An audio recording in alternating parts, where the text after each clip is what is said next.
কার নামে বিকাশ অ্যাকাউন্টটি খোলা? হয়তো দেখা যায় যে অনেক ক্ষেত্রে এনআইডি না থাকার কারণে পরিবারের কারোর মাধ্যমে খোলা হয়েছে, কিংবা আত্মীয়স্বজন অথবা পরিচিত বন্ধু-বান্ধবদের মাধ্যমে আপনি বিকাশ অ্যাকাউন্টটি খুলেছিলেন। কিন্তু এখন আপনার এনআইডি হয়েছে আর আপনি বলতে পারছেন না যে কার নামে অ্যাকাউন্টটি খুলেছিলেন।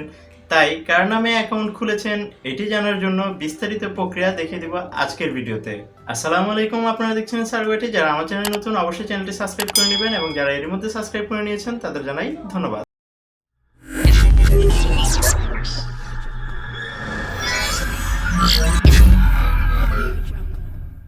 তো কার নামে বিকাশ অ্যাকাউন্টটি খোলা আছে এটি যেমন আমরা কাস্টমার কেয়ারে গিয়ে আমাদের বিভিন্ন ইনফরমেশনগুলো দিয়ে আমরা যেমন জানতে পারি, আবার আমরা চাইলে খুব সহজেই ইন্টারনেটের সহযোগিতায় বা যে কোনো ব্যাংকিংয়ের ইন্টারনেট লগ ইনের সহযোগিতা নিয়ে আমরা কিন্তু এই কার নামে অ্যাকাউন্টটি খোলা আছে সেটি বের করে নিতে পারি।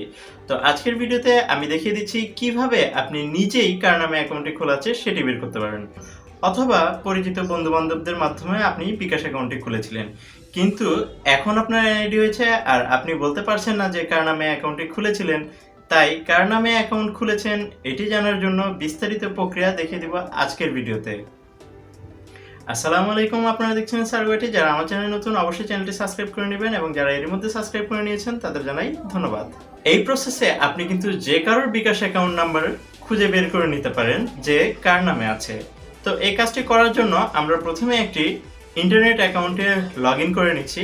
আর আপনাদের যদি ব্যাংকিংয়ের ইন্টারনেট সেবাটি অন না থাকে তাহলে আপনারা কিন্তু আপনার ব্যাংক অ্যাকাউন্ট প্রোভাইডার অর্থাৎ যে ব্যাংকে আপনি অ্যাকাউন্ট খুলেছেন সেখানে গিয়ে কিন্তু আপনি তাদের মাধ্যমে অর্থাৎ তাদেরকে বলে কিন্তু আপনি ইন্টারনেট ব্যাংকিং সার্ভিসটি চালু করে নিতে পারেন।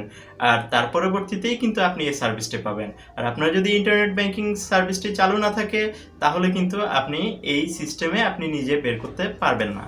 তো আমরা এখন একটি ইন্টারনেট ব্যাংকিং সার্ভিস অন আছে এমন একটি অ্যাকাউন্টে লগ ইন করে নিচ্ছি।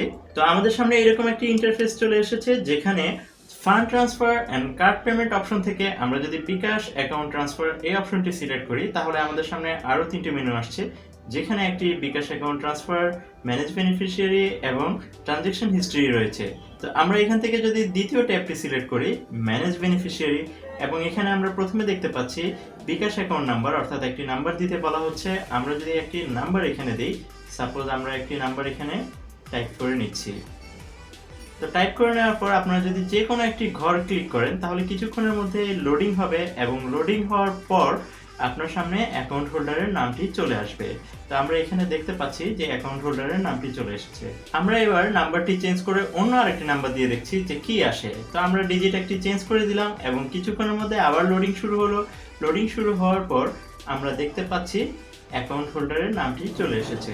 আমরা আরও একবার ট্রাই করে দেখছি যে অন্য আরেকটি নাম্বার দিয়ে যে কি আসে। তো আমরা এই ক্ষেত্রে দেখতে পাচ্ছি আবারও বিকাশ অ্যাকাউন্ট হোল্ডারের নামটি এখানে চলে এসেছে। তো আমি এখানে বিষয়টিকে ব্র্যাক ব্যাংকের অ্যাকাউন্টের মাধ্যমে দেখিয়ে দিয়েছি। আপনারা চাইলে আপনাদের যে ইন্টারনেট ব্যাংকিং অ্যাকাউন্ট সার্ভিসটি চালু আছে অর্থাৎ আপনি যে ব্যাংকেই থাকুন না কেন, আপনার যদি ইন্টারনেট লগ ইন থাকে আপনি কিন্তু খুব সহজেই এইভাবে ফান্ড ট্রান্সফারের মাধ্যমেই আপনি কিন্তু খুব সহজেই বের করে নিতে পারবেন যে বিকাশ অ্যাকাউন্টটি কার নামে রয়েছে। বিকাশ নিয়ে আমাদের চ্যানেলে আরো অনেকগুলো ভিডিও রয়েছে যার লিংক এই ভিডিও ডেসক্রিপশনে দেওয়া থাকছে, আপনারা চাইলে দেখে নিতে পারেন। আর ভিডিওটি ভালো লেগে থাকলে লাইক কমেন্ট করে অবশ্যই আপনার বন্ধুদের সাথে শেয়ার করে দিবেন এবং যারা এখন পর্যন্ত আমার চ্যানেলটি সাবস্ক্রাইব করেন অবশ্যই চ্যানেলটি সাবস্ক্রাইব করে নিয়ে পাশে থাকা বেল আইকনটি বাজিয়ে দিবেন যাতে করে পরবর্তী প্রত্যেকটি ভিডিও সবার আগে আপনি পেয়ে যান। সবার সুস্থতা কামনা করে আজকের মতো এখানে বিদায় নিচ্ছি। আল্লাহ হাফেজ।